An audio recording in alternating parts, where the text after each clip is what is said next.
What's up guys and welcome back to another video. Hope you're doing well today. So I feel like all of the MX Bikes LAN event hype has now fully died down. You know, the event's in the back of everyone's mind, which I'm very, very sad about because it's probably the most fun, one of the most fun weekends, not only of like my MX Bikes or YouTube career, but probably of my entire life. It was such a good weekend. I can't understate it enough.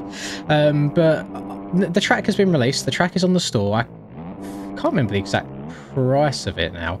The actual finalists all got it for free, so didn't have to pay for it at all. However, what I wanted to do was kind of turn back time just a little bit and just try and relive it and take you through the whole process from start to finish and how all the riding went. Of course, I am on the TM right now, the devil bike, the bike that shall not be named, as this was a bike that we had to use for the event. And I've seen a couple of people saying, like, asking what the qualifying times were, etc., to see if they could like beat it, to see if they would have made it. And I feel like there's a lot of grey area around that. So before we go into the track in too much detail, I wanted to just say, so I think Cam's fastest qualifying lap was it was a low 47. I want to say it was like a 47.3, something along those lines. I think I was a higher 47, and then after that I think it gets into the 48s. However, not only that, how the whole event worked was, so in the morning we set up our controllers and everything, make sure that all of our settings were working as they should be, and then we wasn't allowed on the track. We went into like the virtual parking lot around the track, and over here in front of me, like directly past that, like, I guess podium over there, there's some freestyle ramps which we was allowed to hit and get some footage for like an edit in between motos. So we got all that, made sure all the settings were working absolutely fine, and then we was allowed, I think it was like a 20-minute free practice, something like that, maybe 10-20 minutes. And turns out that my settings had then reset themselves, so I had to go through the whole process of getting all my settings working again, which I lost 5 minutes from. So I had about 15 minutes of free practice, and this was just to ride the track, you know, get a feel for it.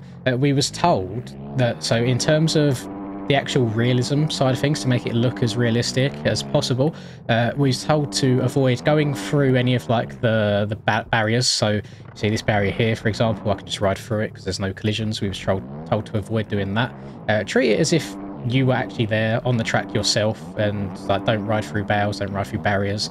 So we had a little free practice, and then after that we went into qualifying, and exactly the same there. We weren't allowed to, you know, like send the finish line at the end of a lap, even though I may or may not have done that on my actual lap. We'll see if, I can't remember if it picked up in the broadcast or not.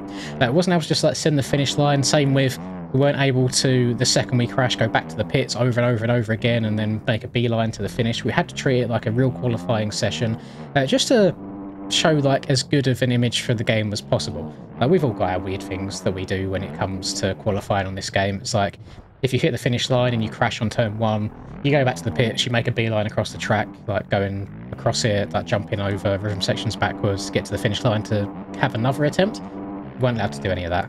So then, kind of all that combined, we had maybe 15 minutes of practice before qualifying, and then when we was in qualifying, we had maybe probably only like 5, 6, 7 like genuine attempts for actual qualifying laps.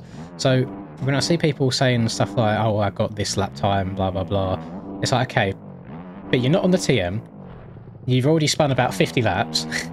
You're doing it under your own conditions where you can set a marker in testing. You haven't got people like behind you watching you. You haven't got the noise of the music and the commentators so loud that you can barely hear the bike. You haven't got cameras like right in front of your face being pointed at you.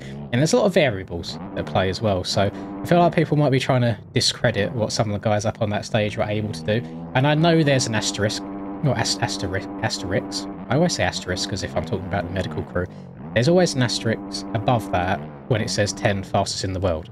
Because it's the 10 fastest in the world that were able to go. I know that Reaper Doc and Willie from the US managed to go, but some people from the US couldn't, and also have to be over 18. That's just from like the Italian prize laws.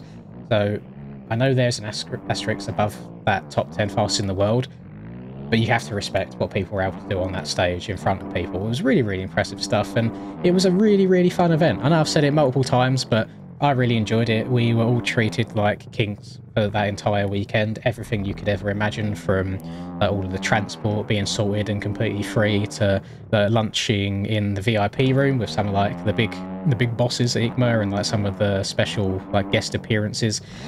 Meeting some real life idols as well was very, very epic gamer moment, and like having all the hotel paid for and everything like that. And it's a very, very nice hotel too. Really, really good weekend, and I'm very, very excited to do it next year, if it is a thing next year. I'm really hoping that it is. It's very, very good fun, and I definitely recommend everybody start grinding away. Start grinding away and see how it goes. Now, you will notice it's a very, very small track. This track is it was meant to be an exact replica of the actual track that they have there each year. So what we're riding on now, I showed a little bit in terms of like the vlog. I didn't watch much of the real life riding, wasn't really able to. But they do have this whole like track recreated themselves in real life. Issue is, I think Stone Rider was working with some people there in regards to like track map and track plans.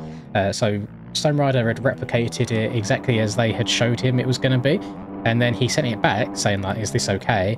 And they gave it the okay. They gave it the all clear. And then come the actual event and the actual races, the track, it wasn't completely different, but it was different enough to where you could see that not all the rhythms were the same, which was a bit of an odd thing. Honestly, I feel like it's too small of an area to put on a decent Supercross track. So it's definitely not a bit of me. I really struggle. Okay. I didn't hit that quad at all, I think, except for the very, very last lap of Moto 2. But like Dorian, for example, I had like a 4 or 5 lap long battle with Dorian. He was hitting this thing every single lap without fail in the race. And I don't understand how, first of all, you're able to do that, because it's actually quite difficult to do. But then also just the mentality to be able to pull the trigger like that in the race is super impressive. I think the issue that I've got right now, so I've changed my tyres a little bit. I've still got the medium 110 on the rear. I'm currently rocking mid-soft 90 on the front because... oh, no, I can't go over it. I was running medium on the front, and it works really, really well in terms of grip. Like, corner speed is great, but in corners like this left-hander that I'm coming up to here, it doesn't turn. The mid-soft turns a hell of a lot tighter because it's got a little bit less grip. But then I find in the big 180 corners, I can't go quite as fast on the mid-soft as I do the medium. So there's definitely a trade-off, which is the first time that I've kind of been like, okay, do I value how tight I can turn on flat ground, or do I value how fast I can hit 180s? And it's definitely a bit of a toughie, which I don't yet have the answer for. So if anybody's wondering what tyres I'm running right now, at least in my build up to Anaheim 1 and the Supercross season beginning, I'm still rocking the medium 110 on the rear, but right now I'm rocking mid-soft 90 on the front. So, I mean, have a little play around with it. The reason that I'm doing that is, honestly, after getting my my booty spanked by Mr. Cameron Box in the LAN event, finding out that he runs the mid-soft on the front, I thought, you know what, I'll give it a go, see how it feels. And definitely on corners like that flat corner there, I'm going so much quicker than I was for the actual event. But yeah, bowl turns not quite so much for me. It might just take a little bit more practice. We'll get there eventually. But it's quite an enjoyable track. It's very, very easy. Now, I believe when you purchase this track on shop, you get 2 versions. One is what I'm playing on right now, which is this is the race day version. However, there is also another one, which is the novice version, which is a lot more mellow, a lot more tame. I don't even know if it's got... I think... is it? I don't know if there's a whoop section. I can't remember off the top of my head. But the jumps are just a lot easier. You know, they're not difficult at all. They're all well rounded off. They're very shallow. And what that track was used for is... so the PCs that we played on for the event, they were all set up on Friday as well. So if you was just a member of the public walking about, you could hop on and play MX Bikes for the first time. And obviously didn't want to throw him in at the deep end on a more difficult track, so they had a novice version of the track made for people to play on. Funny part about that is there was like leaderboards of times for all of the games that were there. I think they had like super bikes, like they didn't have GP bikes, but they had MotoGP, like Assetto Corsa, blah blah blah. They had lap times up on a big monitor of like the best lap times of the weekend that the public had set.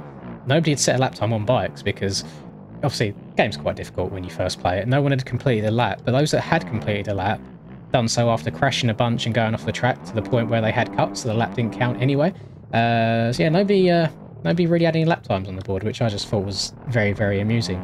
And it was interesting watching people. They had all the assists were set on by default, so it didn't give them like a true representation of how it feels. And I think it was defaulted to third person rather than first person, blah blah blah. But it was just interesting seeing people play the game for the first time. And another favourite part of the weekend for me, which I actually think is one of the things that helps me quite a lot, more than you think, because I feel like I'm quite an anxious person. I struggle talking to people face to face. When there's a little bit of alcohol in the system, makes it a little bit easier, which is why going for drinks at the bar with the boys was quite nice. But one thing that was really nice was when people would come up to me and just like ask to have a photo taken, because it's like I don't have a choice at that point. It's like it's throwing me in at the deep end. So it's oh yeah, okay, cool, no problem, and then try and talk to them for a little bit. There was a little bit of a language barrier of one or two people, but we are in Italy. Like, I don't expect everyone to have perfect English. You know, I'm in their country. If anything, I should know Italian, not the other way around. But everyone was really, really nice. And I think I had 8, I think, picture requests in total. And it was very, very nice meeting people face to face, and had just a really, really good time. So it sucks to be back to normality. It really does. I like being treated like a king for a weekend. I wish it could happen all the time. Must be how some of these like big celebrities feel, just being waited on hand and foot 24/7. I can see why some big celebrities get egos to them, because I feel like it's very easy to let that go to your head, because you feel superior to people in a way, because it's like if you walk up to a certain part of the venue and you've got this VIP thing around your neck and other people get stopped and questions and you just walk straight in like as if you're royalty. It's a very, very cool feeling, but more reason to go back next year. You know, hopefully it's even bigger and even better than this year's one was, and this one was pretty damn amazing to begin with. So I just wanted to kind of relive in the moment a little bit, rejoice. I'm well aware that I've been playing like absolute garbage while talking right here, but trust me, hop on the TM450 and I promise you'll kind of understand the pain and suffering. It's not ideal. I also, oh no, wait, I'm going to wad myself. If you want a little tip, by the way, we noticed this because I flew around in the camera when we had a free practice at the actual event, is this whoop section right here. The left side is lower than the right side. I'm not sure if you can even see that on YouTube. You probably can't at all.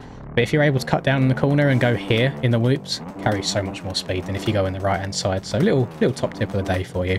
But that'll do it from me. Hope you've enjoyed this video. If you did, as always, if I could ask you to drop a like and subscribe to the channel if you are new, I'd very much appreciate it. I hope you have a lovely rest of the day, wherever you're up to, and I'll catch you all in the next video. Peace.